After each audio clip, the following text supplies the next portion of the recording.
নমস্কার। আমাদের দেশে এই মুহূর্তে খুব চর্চা চলছে সিএএ নিয়ে। সিএএ বিষয়টা কি? সিএএ হচ্ছে একটা আইন, যে আইনের দ্বারা কিছু মানুষকে নাগরিকত্ব দেওয়া হবে।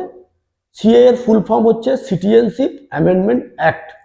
এই আইনটি 2019 সালের 11ই ডিসেম্বর ভারতের সংসদে পাশ হয় এবং তৎকালীন রাষ্ট্রপতি সম্মাননীয় রামনাথ কোবিন্দ মহাশয় 12ই ডিসেম্বর 2019 সালে সই করার ফলে এটা দেশে আইন হিসাবে বিবেচিত হয়।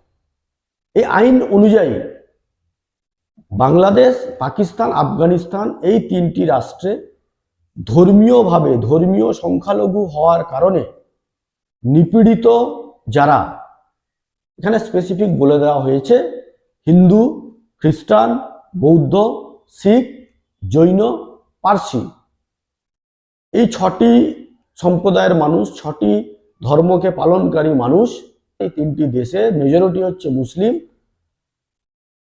এই যে 6টি ধর্মের কথা বলা হলো তারা হচ্ছে সেখানকার মাইনরিটি। তাহলে এই 6টি ধর্মের মানুষের উপরে ওখানকার মেজরিটি দ্বারা যে নিপীড়ন করা হয়েছে, এর ফলে এই মানুষজন বিভিন্ন সময়ে ভারতবর্ষে চলে এসছেন এবং তারা ভারতবর্ষে শরণার্থী হিসেবে থাকছেন। এই মানুষজনকে এই আইনের দ্বারা এই আইনে নাগরিকত্ব পেতে হলে সেই শরণার্থীদেরকে 31শে ডিসেম্বর 2014 সালের আগে ভারতবর্ষে যারা এসছেন তাদেরকে এই আইনের মধ্য দিয়ে নাগরিকত্ব দেওয়া হবে। 2014 সালের 31শে ডিসেম্বরের আগে যে সকল শরণার্থী ভারতবর্ষে চলে এসছেন তাদেরকে নাগরিকত্ব দেওয়া হবে এই আইনের মধ্য দিয়ে। এই আইনের ফলে কতজন মানুষ উপকৃত হবেন, কতজন শরণার্থী নাগরিকত্ব পাবেন, সেই বিষয়ে সংসদীয় কমিটি একটি রিপোর্ট পেশ করে। সেই অনুযায়ী 2014 সালের 31শে ডিসেম্বরের আগে পর্যন্ত আমাদের দেশে এই 6 ধর্মের 31,313 জন মানুষ ভারতবর্ষে আছেন। এই 31,313 জন মানুষকে নাগরিকত্ব দেওয়া হবে। এছাড়া পশ্চিমবঙ্গের বাংলাদেশ লাগোয়া যে অংশটা, বনগাঁ বা ওই চত্বরে মতুয়া সম্প্রদায়ের 5 থেকে 6 লক্ষ মানুষ এই আইনের ফলে নাগরিকত্ব পাবেন। মূলত এই বিষয়গুলো আমাদের সংসদীয় কমিটি রিপোর্ট রেখেছে। এই নাগরিকত্ব সংশোধনী আইন, এটা কিন্তু আমাদের দেশে এই যে প্রথমবার ঘটছে তা নয়। 1955 সালে 50 সালে আমাদের সংবিধান লাগু হয় এবং দেশভাগ, ধর্মের ভিত্তিতে দেশভাগ, নানান বিষয় আমাদের দেশের সাথে ঘটেছে। 1955 সালে কাদেরকে আমাদের দেশের নাগরিক করা হবে সে বিষয়ে একটা সুচিন্তিতভাবে একটা রূপরেখা তৈরি করা হয়, একটা আইন তৈরি করা হয়, যেটাকে বলা হচ্ছে সিটিজেনশিপ অ্যাক্ট 1955। পরবর্তীকালে এই আইনে বিভিন্ন সময়ে সংশোধন করা হয়েছে। এটা যে প্রথমবার সংশোধন করা হচ্ছে তা নয়, এই আইন বিভিন্ন সময় সংশোধন করা হয়েছে। 1986 সালে, 1992 সালে, 2003 সালে, 2005 সালে, 2015 সালে এবং 2019 সালে, অর্থাৎ মোট 6 বার এই আইনটাকে সংশোধন করা হয়েছে। লেটেস্ট যে সংশোধন করা হয়েছে, সংশোধন করার পরে এই আইনটার নাম রাখা হয়েছে সিটিজেনশিপ অ্যামেন্ডমেন্ট অ্যাক্ট, যেটা হচ্ছে সিএএ। অ্যাকচুয়ালি আমাদের দেশের নাগরিকত্ব পাওয়া যায় 6টি উপায়ে। এই 6টি উপায় কি কি? ব্র্যান্ড, BRAND, এই কথাটা মনে রাখলে আমরা সহজে বলতে পারব। B for by birth, R for by registration, A for by acquisition, N for naturalization, D for descent. অর্থাৎ জন্মগতভাবে কেউ ভারতের নাগরিকত্ব হতে পারেন, বংশানুক্রমিকভাবে কেউ ভারতের নাগরিকত্ব পেতে পারেন, বাই রেজিস্ট্রেশন কেউ ভারতের নাগরিক হতে পারেন। বিভিন্নভাবে এই 6টি উপায়ে ভারতের নাগরিক হওয়া যায়। তো এই গেল আমাদের দেশের নাগরিকত্বের বিষয়।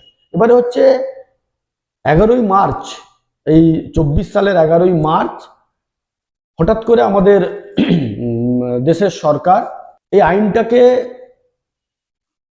কার্যকর করার জন্য রুল জারি করেছেন, তারা একটা নিয়ম তৈরি করেছেন। সেই নিয়মে যারা আবেদন করবেন, আবেদনের ভিত্তিতে তাদেরকে নাগরিকত্ব দেওয়া হবে।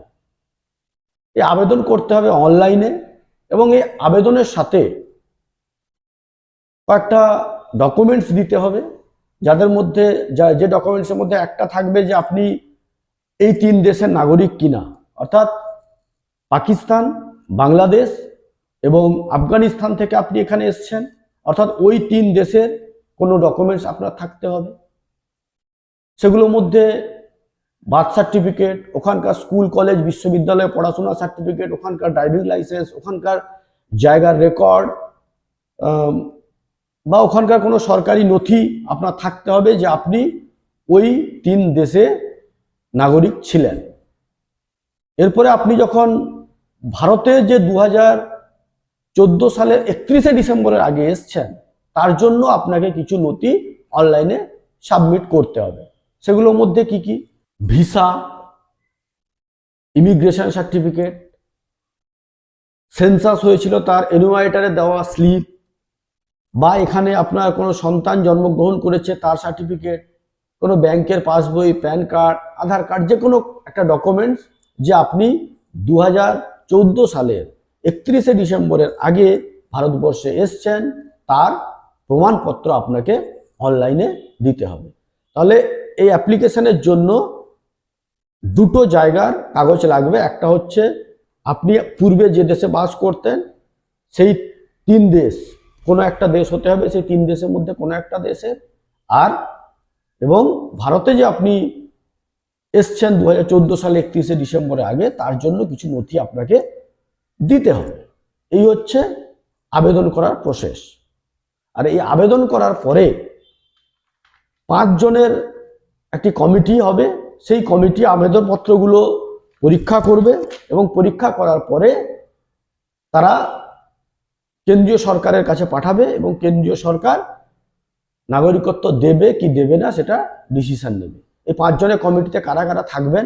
ফরেন রিজিওনাল রেজিস্ট্রেশন অফিসের একজন প্রতিনিধি থাকবেন, আইবির একজন প্রতিনিধি থাকবেন, পোস্ট অফিসের একজন প্রতিনিধি থাকবেন, স্টেট ইনফরমেশন অফিসার থাকবেন, এবং সেন্সাস ডিপার্টমেন্টের একজন থাকবেন। এই করে মোট 5 জন কমিটিতে থাকবেন, এবং এই 5 জনের কমিটি এই আবেদনপত্রগুলো তারা পরীক্ষা করবে।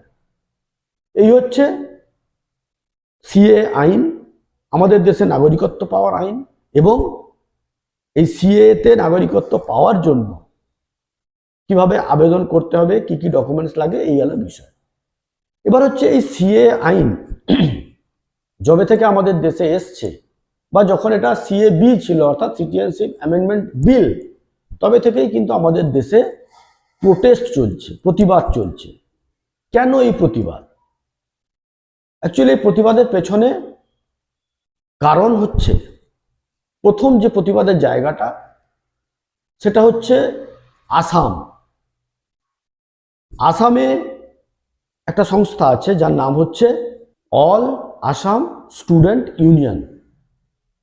এরা দীর্ঘদিন ধরে আসামে এই যারা শরণার্থী তাদের আশা নিয়ে এরা প্রোটেস্ট করছে।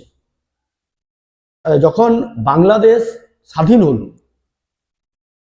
তখন ওই সময় প্রচুর মানুষ, যেহেতু আসাম বাংলাদেশের কাছাকাছি, প্রচুর মানুষ আসামে চলে এসেছিলেন। তারা এসে ওখানকার জল, জমিন, জঙ্গল সবকিছু অধিকার করে থাকা শুরু করেছিলেন, এবং তারা এখনো আছেন। তাদের একটা বড় অংশকে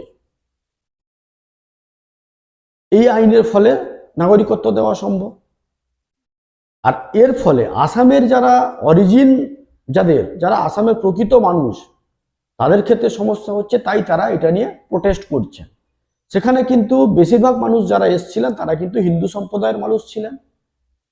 তা সত্ত্বেও ওখানে মানুষের যে জল, জমিন, জঙ্গলের যে অধিকার, সেই নিয়েই কিন্তু মূলত আসামিজ যে স্টুডেন্ট ইউনিয়ন তারা প্রোটেস্ট করছে, এবং এটা আজকের নয়, এটা বহু আগে থেকেই চলছিল। 78, 79, 80 এই সালগুলোতে চলছিল। তখন তৎকালীন সরকার, আসাম সরকার এবং এই ইউনিয়ন এরা থেকে একটা চুক্তি হয়েছিল যে 1971 সালের পূর্বে যারা ভারতবর্ষে শরণার্থী হিসাবে চলে এসছেন তাদেরকেই নাগরিকত্ব দেওয়া হবে, তারপরে যারা এসছে তাদেরকে নাগরিকত্ব দেওয়া হবে না। যদি এই সিএ এটা কার্যকর হয়, তাহলে এই যে কথাটা, এই যে চুক্তিটা, যে 71 সালের আগে যারা শরণার্থী হিসাবে এসছেন তারা নাগরিকত্ব পাবেন, সেটা কোনো ভ্যালু থাকছে না। কারণ এই আইন বলছে 2014 সাল। এই নিয়ে আবার আসামে কিন্তু প্রোটেস্ট শুরু হয়েছে। একটা বড় অংশের আসামের মানুষ এটা নিয়ে প্রোটেস্ট করছেন। সরকারের যুক্তি হচ্ছে যে না, এটা যারা আসামের ক্ষেত্রে সিএ এটা 14 সাল কার্যকর করা হবে না, এটা সরকার যুক্তি দেখাচ্ছে, কিন্তু আসামের মানুষজন এটাতে বিশ্বাস রাখতে পারছেন না। 2, প্রতিবাদে আরেকটা জায়গা, সেটা হচ্ছে এই আইনে বলা হচ্ছে যে যারা ধর্মীয়ভাবে পীড়িত, সংখ্যালঘু সম্প্রদায় হওয়ার কারণে যারা নিপীড়িত, তাদেরকে নাগরিকত্ব দেওয়া হবে। ভারতের প্রতিবেশী রাষ্ট্রে যারা সংখ্যালঘু, যারা নিপীড়িত, তাদেরকে এই আইনে নাগরিকত্ব দেওয়া হবে। যদি এটা হয়, তাহলে আমরা জানি যে মায়ানমার আমাদের প্রতিবেশী দেশ, সেখানে মুসলিম সম্প্রদায়ের উপরে ওখানকার মেজরিটি বুদ্ধিস্টদের দ্বারা আক্রমণ করা হচ্ছে, তাদেরকে নিপীড়ন করা হচ্ছে। এর ফলে একটা বড় সংখ্যক মুসলিম, যাদেরকে আমরা রোহিঙ্গা মুসলিম বলি, তারা ভারতবর্ষে চলে এসছেন, তারাও দীর্ঘদিন বসবাস করছেন। তাহলে এখানে যদি আমি স্পেসিফিক বলে দেওয়া হয় এই আইনে যে 6টা নির্দিষ্ট ধর্ম, তাহলে কেন মুসলিমদেরকে এই আইনে নাগরিকত্ব দেওয়া হবে না? যদি ধর্মীয় কারণে নিপীড়নটাই যদি মূল বিচার্য বিষয় হয়, তাহলে কেন রোহিঙ্গা মুসলিমদেরকে নাগরিকত্ব দেওয়া হবে না?